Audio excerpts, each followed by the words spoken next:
हाँ, ये बात सही है कि मैं बीमार था, पर आप ऐसा नहीं कह सकते कि मेरा मानसिक संतुलन ठीक नहीं है। उल्टा बीमारी ने मुझे काफ़ी स्ट्रांग बनाया है। स्पेशली मेरी सुनने की क्षमता काफ़ी अच्छी हो गई है और मैं ऐसी बारीक से बारीक आवाज़ भी सुन सकता हूँ जिसे मैंने पहले कभी नहीं सुना है। हैं?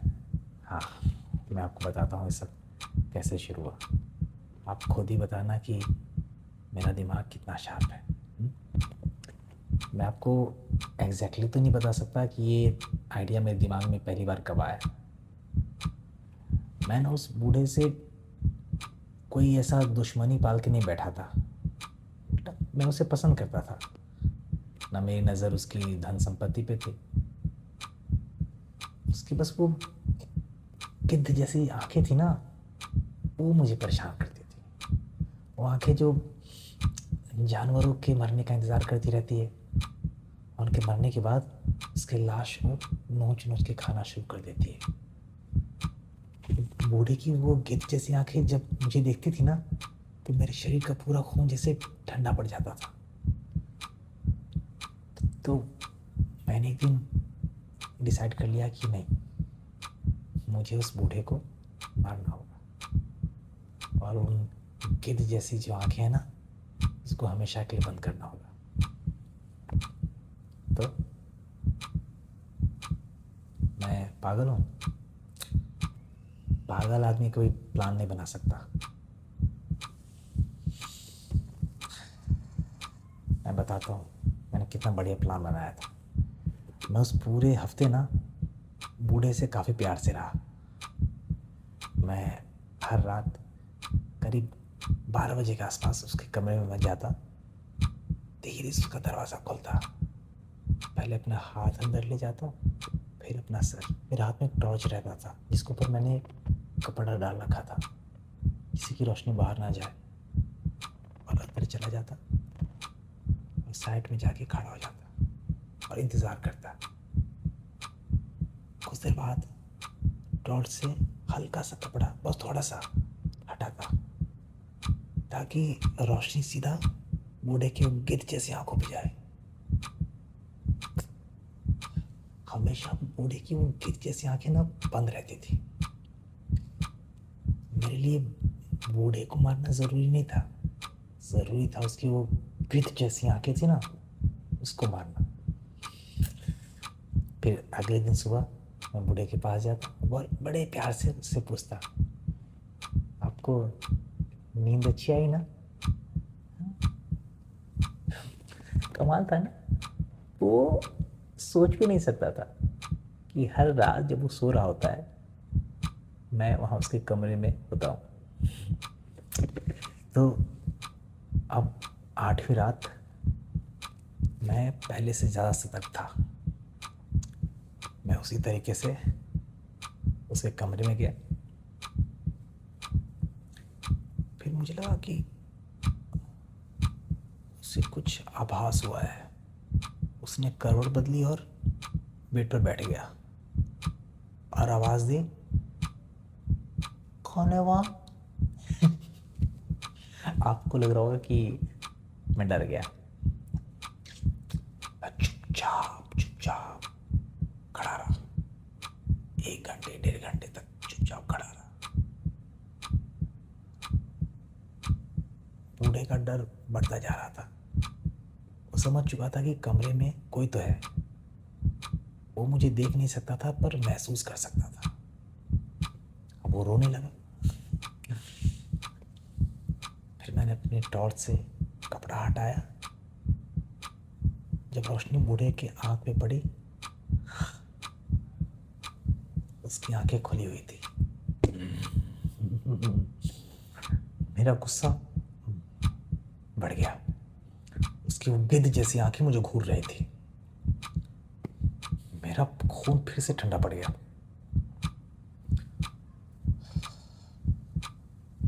जैसा कि मैंने आपको पहले बताया था कि मेरी सुनने की क्षमता ना काफ़ी अच्छी हो गई है। जैसे कि वो दरवाजे के उस तरफ जो घड़ी टक टंगी थी, उसकी टिक टिक की आवाज़ मुझे सुनाई दे रही थी, लेकिन ये अभी बूढ़े की धड़कन की आवाज़ थी। धक धक धक। जो बढ़ती जा रही थी। उसे डर लग रहा था, मौत का डर।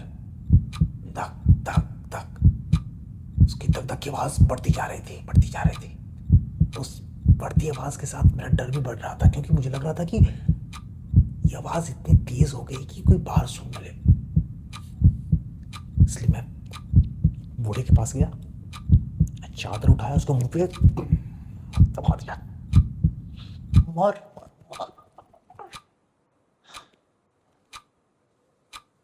मैंने कान लगा के सुना दिल के पास उसके। हाँ, अब कोई आवाज नहीं आ रही थी। अब वो गेंद जैसी आंखें मुझे कभी परेशान नहीं करेगी। तो क्या लगा आपको, मैं पागल हूँ? अरे आपने मुझे देखा होता कि मैंने उसकी बॉडी को ना कितनी प्लानिंग से ठिकाने लगाया था। मैंने क्या किया ना, पहले उसके गर्दन को, फिर उसके हाथ को और पैर को अलग अलग काटा और फ्लोर से 3 फ्लोर बेड निकाला और उन बॉडी पार्ट्स को उसमें डाल दिया, बिना खून का एक भी कतरा बाहर गिराए हुए। तभी मुझे लगा कि दरवाजे पर कोई है। सुबह के 4 बज गए थे, लेकिन मैं डरा नहीं। मैं आराम से दरवाजे के पास गया, मैंने दरवाज़ा खोला। 3 पुलिस वाले थे। पड़ोस में किसी ने बूढ़े की रोने की आवाज़ सुनकर उन्हें बुला लिया था। मैंने पुलिस वालों को बताया कि देखिए, वो रोने की आवाज़ मेरी थी, मैंने बुरा सपना देख लिया था। बूढ़ा तो अपने दोस्त के यहाँ गया हुआ है। फिर मैंने उनको बोला कि आप चाहे तो पूरे घर की तलाशी ले सकते हो तसल्ली से, मुझे कोई दिक्कत नहीं है। वो लोग अंदर आए, घर की तलाशी ली और फिर मैं उन्हें बूढ़े के कमरे में ले गया। मैं उनके साथ खेल रहा था। मेरे इतने शांत और सहज स्वभाव को देख के ना उनको मेरी कहानी पे विश्वास होने लगा था। वो मुझसे बहुत आराम से बात मुझसे कर रहे थे, मुझसे वो घुल मिल गए थे, बात किए जा रहे थे। लेकिन अब मुझे लगने लगा कि अब इन्हें चले जाना चाहिए। कितनी देर तक बात करेंगे? फिर मेरे सिर में दर्द सा होने लगा। वो टिक टिक टिक टिक की आवाज़ आने लगी।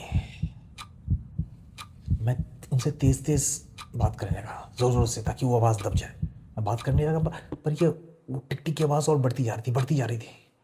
इतनी बढ़ती जा रही थी कि अब मुझे लगने लगा कि आवाज़ शायद अब उन पुलिस वालों को भी सुनाई दे रही होगी।